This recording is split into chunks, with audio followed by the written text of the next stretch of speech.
Good morning to all dear friends. Especially the lecture is for you as far as the reduction of course is concerned.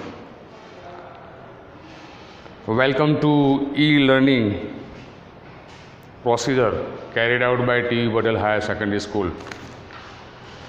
Especially 11th standard student newcomers.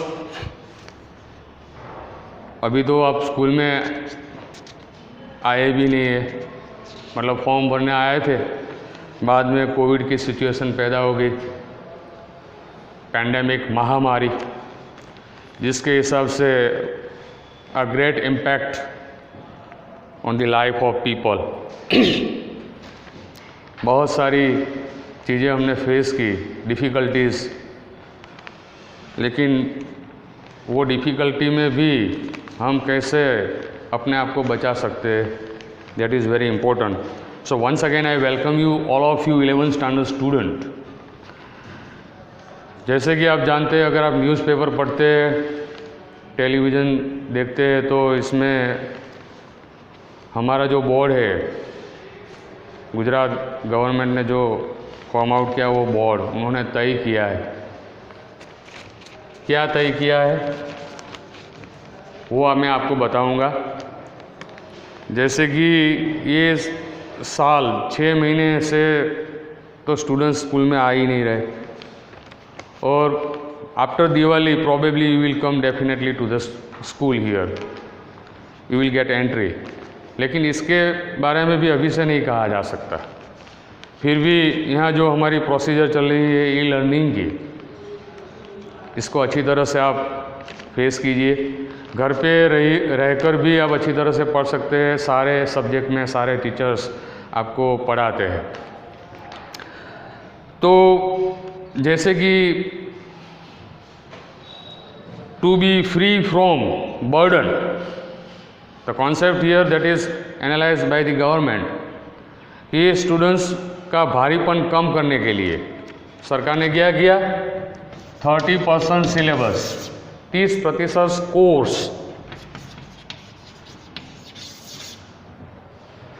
उनको omit किया है, delete किया है। मतलब वो 30% course आपको तैयार नहीं करना।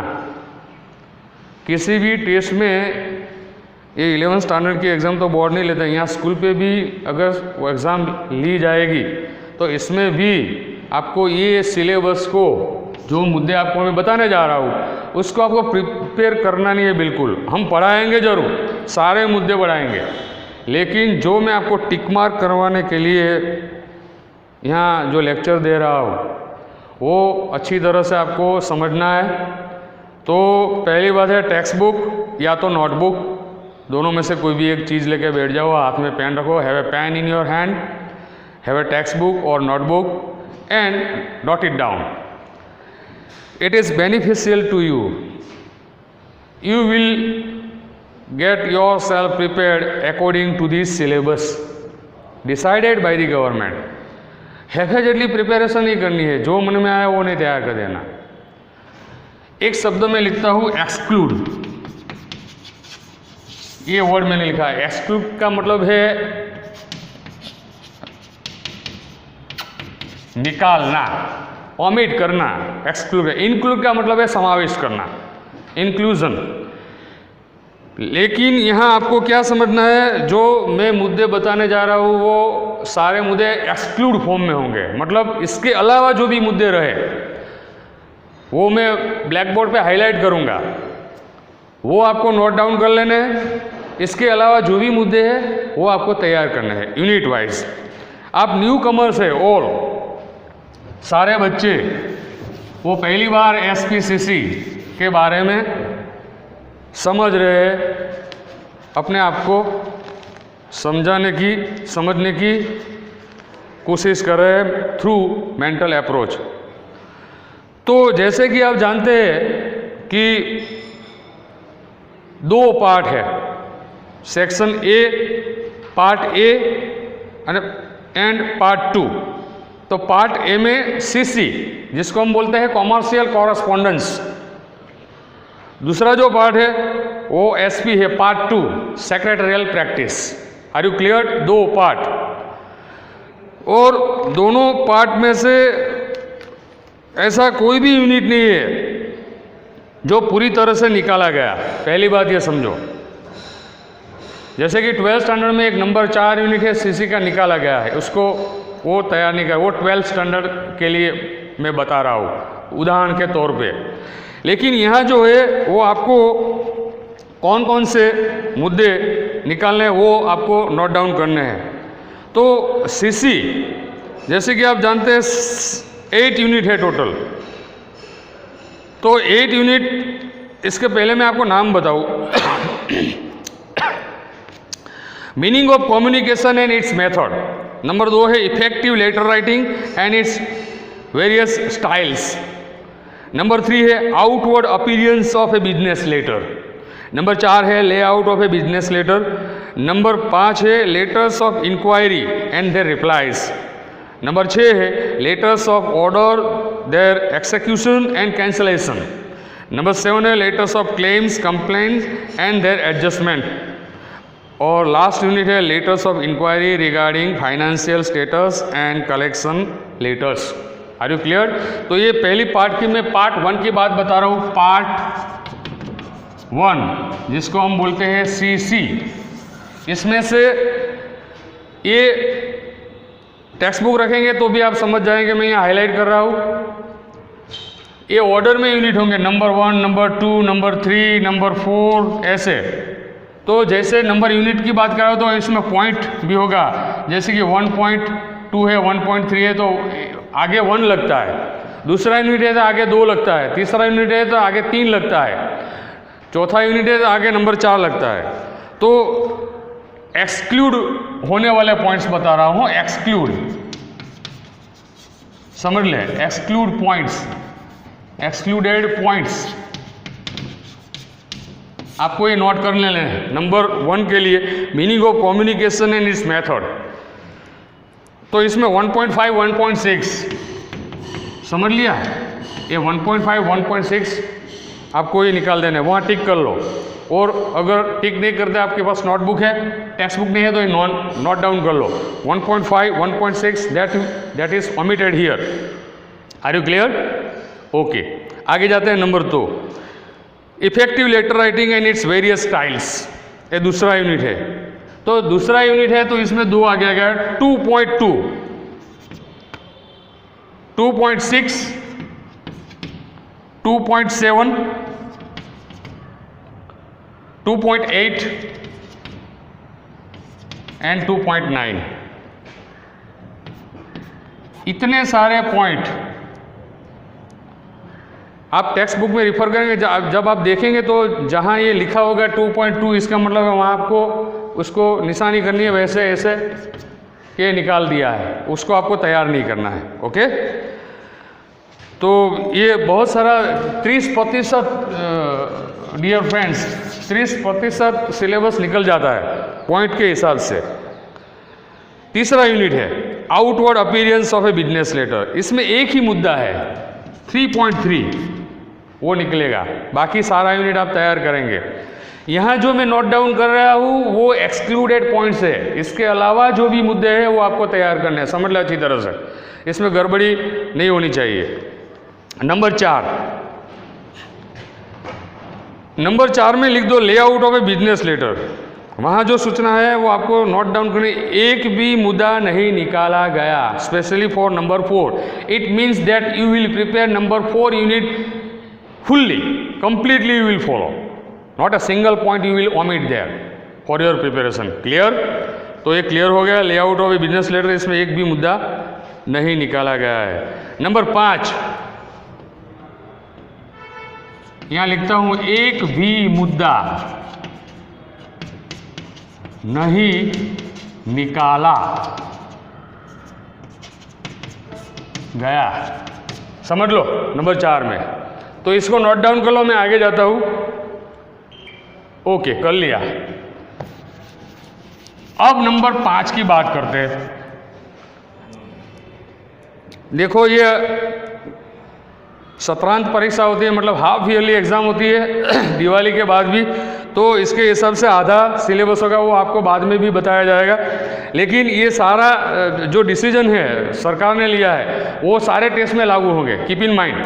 कोई भी ऐसा नहीं कि ये लास्ट एग्ज़ाम में लागू होगा, पहले से ही लागू होगा ये, तो वो आपको ओमिट कर देना है। नंबर 5 है सीसी में, हाँ number 5 letters of inquiry and their replies. इसमें 2 मुद्दे हैं, 5.3, 5.5, 5.3, 5.5। नंबर 6 में है, नंबर 6 तो वो है letters of orders, their execution and cancellation. तो इसमें कौन से मुद्दे निकाले? 6.3, 6.5, 6.7, 3 मुद्दे। 7th यूनिट है नंबर 7। तो नंबर 7 जो यूनिट है वो है letters of claims, complaints and their adjustment. तो इसमें 3 मुद्दे निकाले हैं, 7.3, 7.5 एंड 7.6, ये 3 निकाले हैं। जो मैं यहाँ ब्लैक बोर्ड पे लिख रहा हूँ वो आप नोट डाउन कर लीजिए, हाँ, और अच्छी तरह से ये समझ लीजिए कि मुझे ये तैयार नहीं करने हैं, टिक कर लेने हैं अच्छी तरह से। 8वां लास्ट यूनिट है, तो इसमें 8.1, इसमें ऐसा है 8.1.4 ये भी होगा। आप इसको कैसे समझेंगे कि इसमें सब पॉइंट होते हैं, तो इसके हिसाब से ये सिर्फ 8.1.4 ही निकलेगा। अगर 8.1.5 होगा तो वो इंक्लूड है, समझ लीजिए। तो जो है पॉइंट वो आपको समझने हैं। और एक है 8.2, तो ये 8 यूनिट का मैंने बता दिया सीसी में।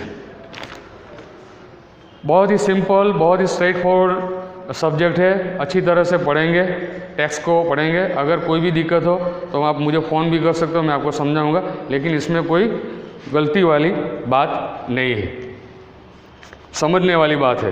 कोई भी गलती करो तो आप टीचर को पूछो, समझो, तो आपको समझा देंगे वो। ओके, अब दूसरा पार्ट आता है पार्ट 2, और वो पार्ट 2 जो है एसपी है। इसमें भी आपको मैं बताऊँ टोटल 7 यूनिट है, और मेरे हिसाब से अभी तय नहीं हो, लेकिन मैं बताऊँ 4 यूनिट तो ये हाफ ईयरली एग्जाम में होगा। तो पहला जो यूनिट है meaning of types of secretary, number 1। अब एसपी शुरू हुआ, हाँ, सीसी खत्म हो गया। सीसी में मैंने बता दिया कौन कौन से पॉइंट निकाले गए हैं। ये पार्ट 2 है सीसी का। इसमें पहला यूनिट है meaning and types of secretary. समझ लो, यहाँ लिख लेना है आपको, एक भी मुद्दा नहीं निकाला। फिर से याद दिलाओ कि ऐसी सूचना हो तो आपको समझना है कि पूरा यूनिट आप तैयार करेंगे। पहला meaning and types of secretary, क्योंकि ये बेसिक है, इसलिए एक भी मुद्दा नहीं है। आप शुरुआत करते हैं, शुरुआत में समझना होता है कि कॉन्सेप्ट क्या है, इसलिए ये मीनिंग सेक्रेटरी का है।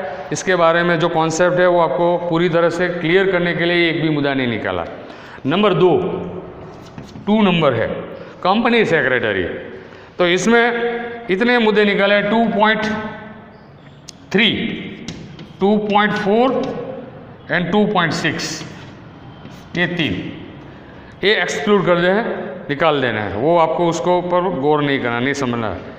तीसरा यूनिट है, इसका नाम है इनकॉर्पोरेशन ऑफ कंपनी।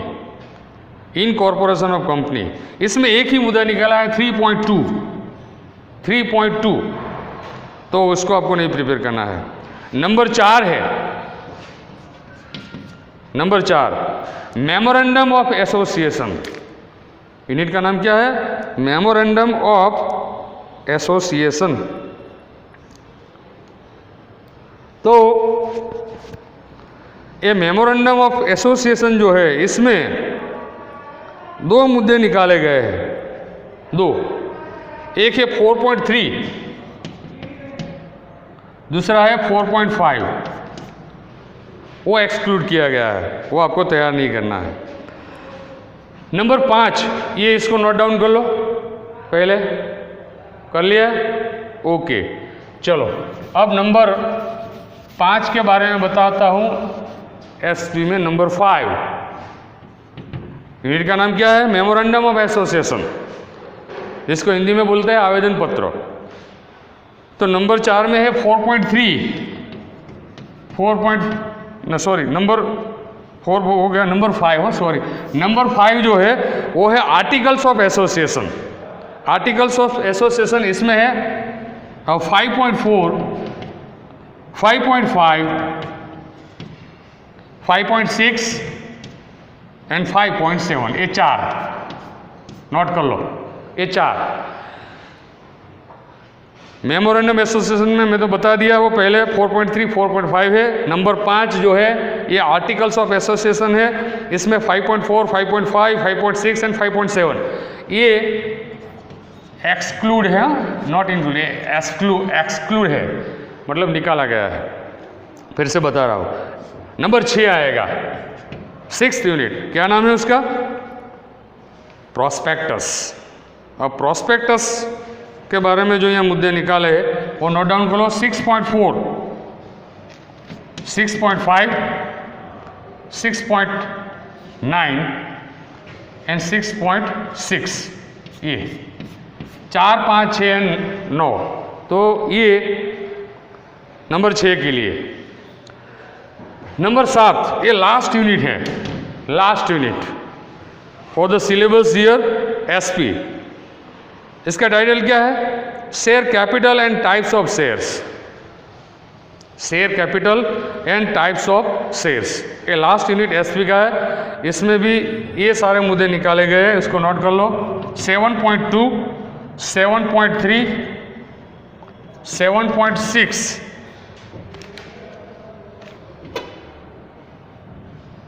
7.9 एंड 7.10, 5, 1, 2, 3, 4, 5। तो ये हो गया reduction of syllabus for the whole year. 7.2, 7.3, 7.6, 7.9 and 7.10 for the last unit you will omit for the preparation. तो डियर फ्रेंड्स, आप नए मेरी आपको एक सलाह है कि हम पूरा मटेरियल मैंने 11th स्टैंडर्ड और 12th स्टैंडर्ड दोनों में हार्ड कॉपी जो मैंने तैयार की है उसको मैंने हर एक क्लास में, इंग्लिश मीडियम के जो क्लास है इसमें मैंने भेजा है। तो जितना भी मटेरियल आपको भेजा था, जो भी इंस्ट्रक्शन मैं वहाँ पे लिखता हूँ, वो अगर आप ओपन करेंगे, वो जो मटेरियल मैंने भेजा है वो आप देखेंगे तो वहाँ मैं इंस्ट्रक्शन भी देता हूँ कि आपको ये एक्सरसाइज के रूप में लिखना है, होम असाइनमेंट के रूप में लिखना है, पूरी नोट में जो मैंने लिखा है वो भी आपको लिखना है। तो पूरी सूचनाओं का पालन करें। और जब आप स्कूल आएंगे, 11th स्टैंडर्ड वाले और 12th स्टैंडर्ड वाले दोनों, जब यहाँ स्कूल पे आएंगे तो मैं ये चेक करूँगा और इसके हिसाब से आपका मार्किंग होगा। Are you clear? तो जो भी सूचनाएं दी जाती है, ये रिडक्शन ऑफ कोर्स है, तो आपको इसको बहुत ही सीरियसली लेना है कि मुझे ये तैयार नहीं करना है। हम पढ़ाएंगे जरूर, 11th स्टैंडर्ड के स्टूडेंट्स जो है वो बेसिक है, पढ़ते हैं। 12th स्टैंडर्ड में उसका आधार बनेगा। You will take the help of whatever you got through in 11th standard will be benefited to 12th standard. Are you clear? तो ये आपको समझने हैं सारे मुद्दे, लेकिन ये प्रिपरेशन के लिए specially for the examination you will omit all these points जो मैंने बताए। Okay, once again all the best for your preparation. Keep on with your learning at home and all the best. Thank you very much.